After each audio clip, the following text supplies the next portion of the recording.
All right, so happy Sunday with my Stew Mac coffee cup and my 62 Bassman on the bench.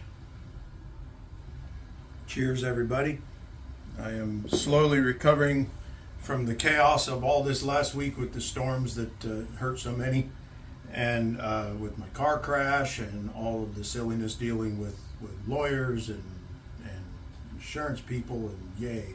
So what I'm doing this Sunday is I'm trying to catch up on a few things, and I'm going to put a few little segments together and edit them into something, so we'll see how good my editing skills are shortly. But this is the 62 Bassman that I've been playing with for quite some time now. I've been explaining all along that it's extremely old, and there's all kinds of weird little gremlins going on that are causing me to chase my tail. One of those gremlins is right there in that board that I'm not going to zoom in on because I've showed you that several times. But that is the power supply rectifier board. And it contains obviously the power supply rectifier, but it also contains the bias power supply rectifier and dropping resistors and the bias capacitor. And I'm having some very strange voltages come out of that thing. And I'm suspicious that the board itself is soaked with oil or God knows what else, and it's actually conducting voltage where it shouldn't be. I'm getting all kinds of strange things going on with that. So what I'm going to do is I can get it working. It was working. I showed you that before, but it's cooking the tubes. And in order to correct that, I have to correct the bias and rectifier supply board. So what I think I'm going to end up doing is putting this off to the side for a few days, maybe a week or so, and in my time in between other jobs, I'm going to rebuild that board with I'm going to copy the circuit from a later amplifier that has an adjustable bias and a little bit better rectifier setup, and actually replace that board completely with something that is new and designed to be in line with a later version of this amplifier circuit. So that'll take a little bit more work on this. So I'm going to set this off to the side for a bit, and we'll get back to doing some more interesting things. So I have a Mesa Boogie that I'm going to be cleaning up and testing out here in a few minutes. And then I've got an ES335 Gibson that I'll be doing a setup on, and I'll give a demonstration of that a little bit later. And then I've got several other things in line behind that, but I think that'll get me somewhat caught up for today.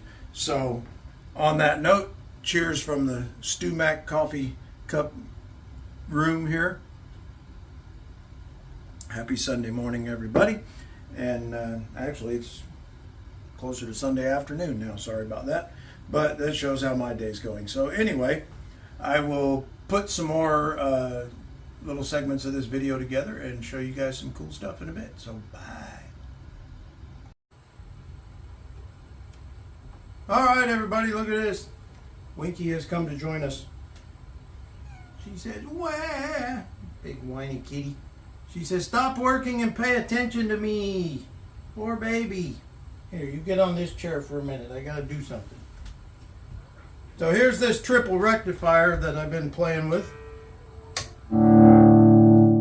And there goes Winky because she didn't want to hear it because it's pretty dang loud. It's a 150 watt amp. And it's called a triple rectifier, but there's actually 4 rectifiers. But anyway, there's one tube rectifier per channel, and then there's the diode rectifier, which does the whole amp. But the problem with it was that it was cutting out, and it was losing volume, dropping volume, things like that. And it was going down to very low volume, and then come back up and stuff like that. So after testing all the tubes and cleaning the whole thing up, the problem was the master volume pot was bad, and it was cutting out, and now it's not.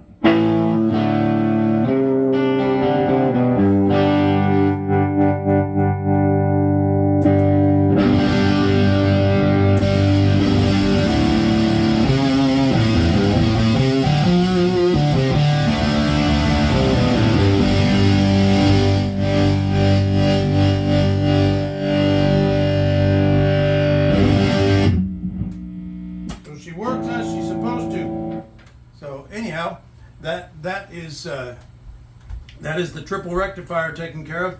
So I'm going to park this thing in its container here in a few minutes and get to work on something else. So more Sunday fun coming at you.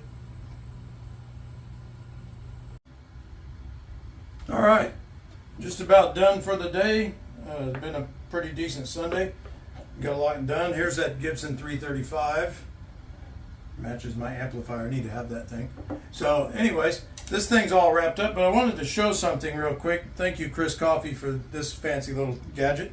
This is a tool that's designed for those things, and I've seen many of these Gibson guitars that have big screwdriver marks on the front because you had the wrong tool. And I used to use some tape around here to make sure I didn't scratch it up.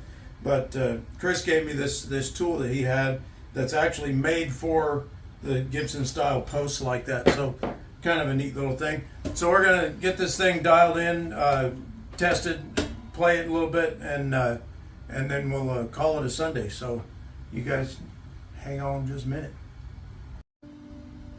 All right, I was talking to you earlier about the 335, so there it is. ES 335, Back to the Future, even though it was the wrong year. This guitar didn't exist in 1955, but don't tell Michael J. Fox that.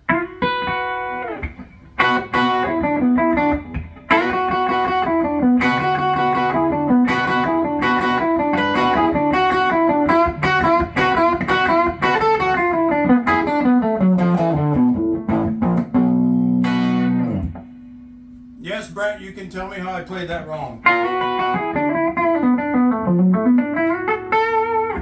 That's why I always let you play it.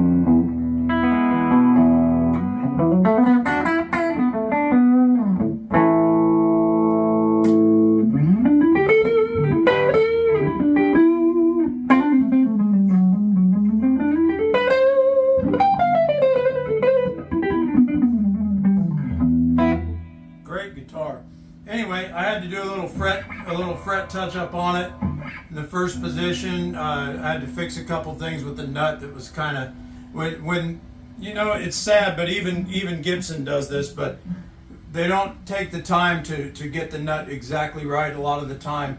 And you know, they're turning out 300 or 400 of these a day, or a week maybe. But yeah, they're turning about according to the serial number, 41 of them that day. So 41 guitars, they missed the nut a little bit on one, so you know, give them a break. But beautiful instrument, and so I got the neck all where it needs to be. It was a little issue with the tuning machines being a little bit loose. But I really need to have this, which I can't afford it, but I really need to have this because look, it matches my amp. It matches my amplifier. Look at that. Guess I'll have to make me a red one then.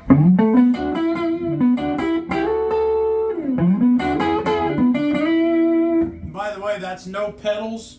That's just my amplifier, a cable, in this guitar, and that's how it sounds.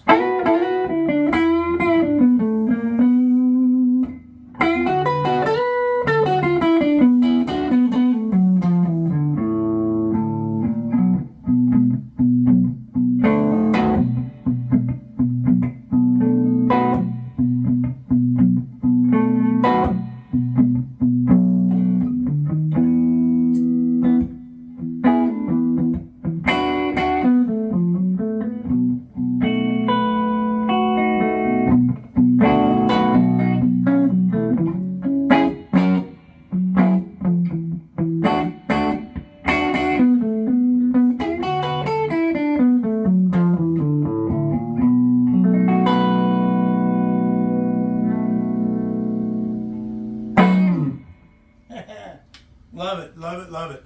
So the owner of this thing had me put a wound G string on, like Cindy Lou likes to play like that. Some people like that. It's kind of a jazz thing. It's more along the lines of an acoustic guitar where The third string here is wound instead of just plain steel. But on an electric guitar, it's a little bit weird. But these are kind of light gauge still, so it's not too terribly strange. But some people like that kind of thing. This person happens to like that. And so I got the guitar all cleaned up, everything set up, and the intonation set up.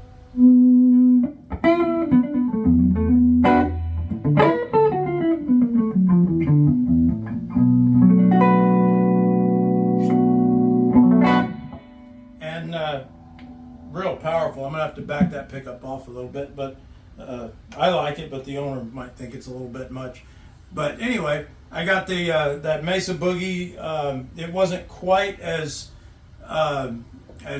messed up as Mike Crosnow's amp is, so it was a little bit more straightforward to take care of that one. So I got that one handled, and as you saw in the little video clip, and I got this taken care of, and I think I've done pretty good for Catch-Up Sunday. So Trish made some tacos since it's Cinco de Mayo.